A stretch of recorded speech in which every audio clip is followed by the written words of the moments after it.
Truth is, I really didn't know what I was gonna say because you guys are at the top, right? You made it, like you're here, right?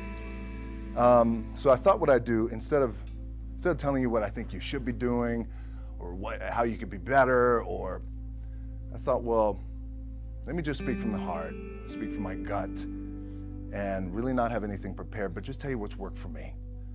And maybe some of the stuff that's worked for me might work for you now, currently, presently, as you guys have your goals and ambitions, NBA Championship, MVPs in this room, things like that. But then further on down the line, as you guys continue to live your life. The first thing I would just want to say is this idea and this notion that you could be anything you want, and you can accomplish anything you want, right? We hear that. You've heard that from the time you were little boys. You hear that now. You're already incredibly accomplished. You can win an NBA championship, MVP of the league. You could become president. You could become governor. You could be in entertainment. You could do Charles, and you could do Shaq. You could do that. You could do whatever you want to do. You guys know that. The thing that has worked for me is to remember the hard times. So, and I'm sure you guys all have your processes. And again, I'm going to tell you what's worked for me. So before a big movie comes out, before back in the days when I was wrestling with WWE, a WrestleMania match, anything big that would happen, I would always take a moment and I'd just remind myself, all right, I was evicted when I was 14. We were kicked off the island. We couldn't live in Hawaii. Had no place to live. A lot of shit happened. Then when I moved to Nashville, I was arrested multiple times by the time I was 16 years old. Like, I remember that. If I were playing on this team, which my skills are, what's that term? Oh, the shits. So I never play. But before I lace up, before I get on the court, before I play in these big games, before I go to the Staples Center, where history is there, those are historic walls there at the Staples Center. I would remember that, and it allows me then to be present in the moment and understand, holy shit, the stuff I have around me right now, this is the shit that I dreamed of when I was a kid. I am here. I played for University of Miami, played for great teams.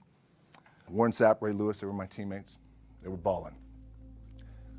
Warren Sapp was playing tight end that time. I was starting defensive tackle. Yeah, they moved him over to D-line. And he looked at me, he's like, yo, dude, I'm gonna take your spot. I said, you ain't taking my fucking spot. He said, I'm gonna take your spot. I said, no, you ain't. We battled, and he took my spot. Now you can imagine how that fucked with me, because there goes my opportunity. He went in, switched to defensive tackle, lit the world on fire. Well, what that did, it crushed me, it crushed my dreams. I had a piss poor senior year, zero production, no NFL, no combine invite, nothing. Finally went to the CFL, Calgary Stampeders, making $250 a week Canadian. I had to send that shit home to my wife at that time. Had no money. So I remember that. When I got cut from Canada, I had $7 in my pocket. And I always tell that story. So now my production company is $7, advertising agency is $7, everything is $7. So I always remember that. What helps me is to keep the hard times in the front of my mind, because it allows me to go into these big moments that I've worked my ass off, and you guys have worked your ass off. It allows me to go into these big moments with a different perspective. What it also does for me, and again, this is what works for me. Like, I keep my back, excuse my language, my back is up against this motherfucker every day. It's against this fucking wall. Excuse my language. Ladies in the room. But it's up against this motherfucker because it's what I believe in. And when my back is against this motherfucker, then there's nowhere to go. But that way. That's it. So I feel like this could be something, an ideology and mindset that could help you. Could, if you look at it that way. Because you made it already. We made it. We're successful boys, and we're lucky boys to be where we're at. Well, you guys made it. Everybody's rich in the room. Nobody's gonna get evicted anymore. Anything you got, there's no more money problems, right? You got a lot of hands out now. Hey, can I get a little bit? Can I get a little bit? Right, that happens. But when you make it, for me, I need this. I need this. So every day, my back is up against this motherfucker. And this is how I operate. Now, doesn't mean you don't smile. Doesn't mean you don't laugh and joke, right?